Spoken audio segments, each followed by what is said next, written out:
그런가 하면은 또 이 에스라라는 사람 이야기가 있습니다.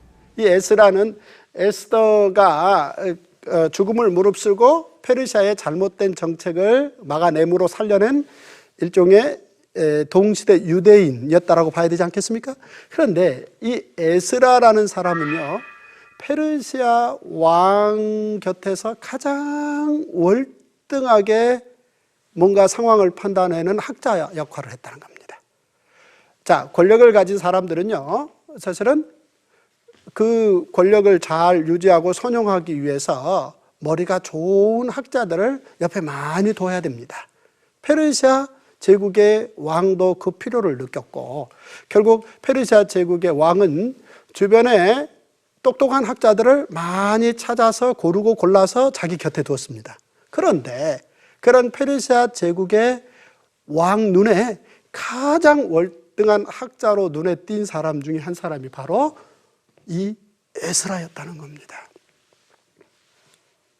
자, 에스라는 어떤 사람입니까? 바로 총독 느헤미야와 제사장 겸 학사 에스라와 백성을 가르치는 레위 사람들이 모든 백성에게 이르기를, 오늘은 너희 하나님 여호와의 성일이니 슬퍼하지 말며 울지 말라. 자, 이런 요구를 했고 유대인 동족들이 거기에 함께 마음을 합해서 뜻을 나눴다는 얘기입니다.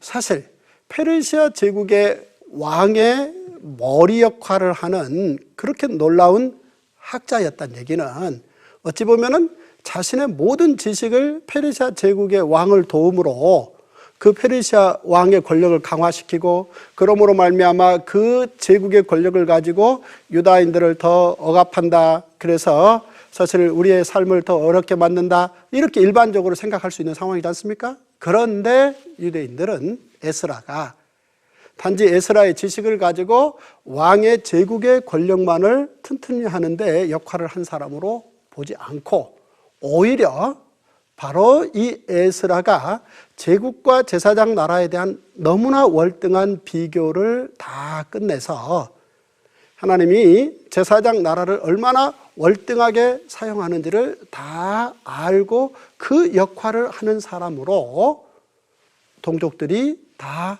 인정을 하고 깨달았기에 바로 스룹바벨 총독이 지어놓은 그 성전에 가서 에스라의 경우는 오히려 그 성전의 내용, 건물이 아닌 그 진정한 성전의 내용은 제사장 나라로서의 핵심이지 않습니까? 그 핵심에 더 충실할 수 있는 민족이 되자라는 가르침을 받고 같이 울고 동의하는 그런 분위기가 있었다라는 사실이고요. 여기에서 보다시피 바로 동시대의 총독 느헤미야 또한 그런 역할을 한 사람이다라고 볼 수 있겠습니다. 이 느헤미야는요, 마치 스룹바벨처럼 후대의 페르시아 제국의 총독이었고, 그는 사실 총독 자리 이전에 페르시아 왕의 술 맡은 간원장, 왕의 가장 가까운 자리에서 왕의 목숨을 보호하는 가장 핵심 관직 요직이 바로 느헤미야가 맡은 요직인데요, 그 자리를 맡았던 사람입니다. 그런데 이런 느헤미야는 결국 왕에게 강력하게 요청을 했고 예루살렘 총독의 관직을 가지고 예루살렘에 돌아옵니다. 예루살렘에 돌아와서 느헤미야는 예루살렘이 150여 년 전 바로 바벨론의 느부갓네살 왕이 예루살렘을 무너뜨릴 때 성벽까지 다 무너뜨렸는데요, 이 성벽을 페르시아 제국의 총독으로 와서 예루살렘 성벽을 다시 세우는, 재건한다 그러죠. 그 이유는 간단합니다. 바로 페르시아 제국의 힘의 도움으로 성벽을 재건하는데, 그 성벽이라는 것은 당시 어떻게 하든 사회의 약자들을 가장 안전하게 보호할 수 있는 가장 절실한 기구였다라는 거죠. 무슨 얘기냐면 바로 이런 얘기입니다. 이날에 무리가 큰 제사를 드리고 심히 즐거워하였으니, 바로 이날은 어떤 날인 거니? 예루살렘 성벽이 낙성된 날입니다. 큰 제사를 드리고 너무나 즐거워하였는데, 이는 하나님이 크게 즐거워하게 하셨습니다. 그런데 바로 이 부녀와 어린 아이들이 너무 즐거워하였고 이 즐거워하는 소리가 멀리 들렸다. 느헤미야는 참으로 놀랍게 예루살렘 성벽을 재건하고 난 후 그 재건의 축제날, 언뜻 보면 힘없어 보이는 여인들 그리고 어린 아이들이 너무너무 좋아서 너무 크게 웃었고 이 웃음소리가 예루살렘 산천에 울려 퍼졌다. 이 기쁨을 기록하고 싶었던 거죠. 그래서 총독이 되려고 했던 겁니다. 자, 이 부녀와 어린아이들의 이 큰 기쁨은 사실 150여 년 전 바로 예레미야 때 예루살렘 성벽이 바벨론에게 무너질 때 그때 그 예루살렘 성 안에서 울었던 수많은 여인들과 어린아이들의 울음소리가 예레미야 애가에 잘 기록되어 나오는데 느헤미야는 비록 외형적으로 페르시아 제국의 총독 자리에 있었지만 속 깊은 곳에는 그는 이렇게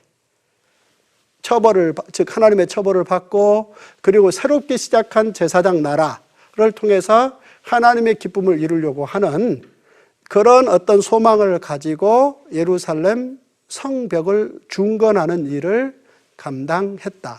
물론 이 일은 페르시아 제국의 도움으로 다 한 게 아니라 동족들의 이런 협력으로 가능했다라는 사실입니다.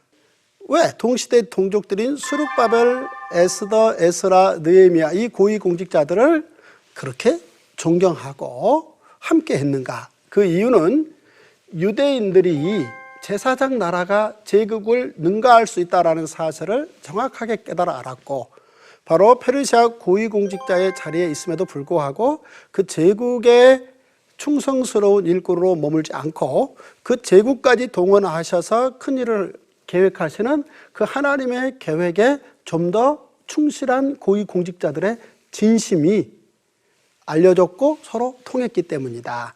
따라서 페르시아 제국의 도움 속에 제사장 나라가 실현해가는 분위기였다라는 내용을 살펴보았습니다. 다음 이 시간에는 이제 신구약 중간사 400년과 그리고 사복음서 내용의 흐름이 어떠한지 전체 분위기를 살펴보는 시간을 갖겠습니다. 다음 시간에 뵙겠습니다.